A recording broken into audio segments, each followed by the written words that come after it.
Apakah hukum seorang laki-laki cukur janggut? Saya pernah dengar ada ulama katakan haram cukur.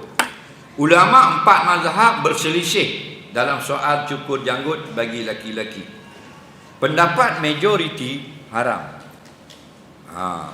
Pendapat majoriti haram. Nah, kalau kita pergi di Afghanistan, nampak dia kira orang yang cukur janggut tu macam orang fasik. Nah, sana janggut panjang-panjang semua. Macam buah nangka janggut. Macam buah cipedok janggut kat dada. Majoriti tu, pandangan majoriti. Melainkan mazhab Syafi'i dan sebahagian ulama yang sependapat dengan mazhab Syafi'i mengatakan makruh. Nampak? Ini dalam bab cukur janggut ini mazhab Syafi'i ringan sikit. Mazhab lain keras. Wajib kena simpan janggut, haram cukur. Nampak? Okey? Mazhab Hanafi, mazhab Hanbali, mazhab Maliki. Menurut satu riwayat. Jadi 3 mazhab ini haram cukur. Kita mazhab Syafi'i makruh cukur. Apa makna makruh? Ma yusabu tarikuhu wala yu'aqabu fa'iluhu. Kalau kita cukur juga tidaklah berdosa, tapi kalau kita simpan janggut tak cukur dapat pahala.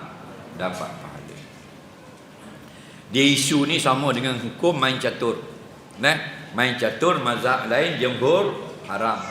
Mazhab Syafi'i makruh. Maksudnya tidak bertaruh lah, bermain saja. Okey? Lebih kurang lagu tu. Dan pendapat mana yang betul? 4 mazhab semua betul. Nampak? Kerana mereka imam mujtahid. Wa Syafi'i wa Malikun wa Nu'manu wa Ahmad bin Hanbalin wa Sufyanu wa ghairuhu min sa'iril a'immah alal huda wal ikhtilafur rahmah. Faham? Itu syair dia. Imam Syafi'i, Imam Malik, Imam Hanafi, Imam Hanbali, Imam Sufyan bin Uyainah dan lain-lain imam-imam mujtahid, semuanya atas hidayah belaka. Dan perselisihan pandangan mereka itu adalah kebaikan kita bagi umat yang awam ini. Nampak? Dan ada tak dalam mazhab Syafi'i haram cukur janggut? Ada? Cukur janggut orang. Orang tengah tidur dia cukur habis.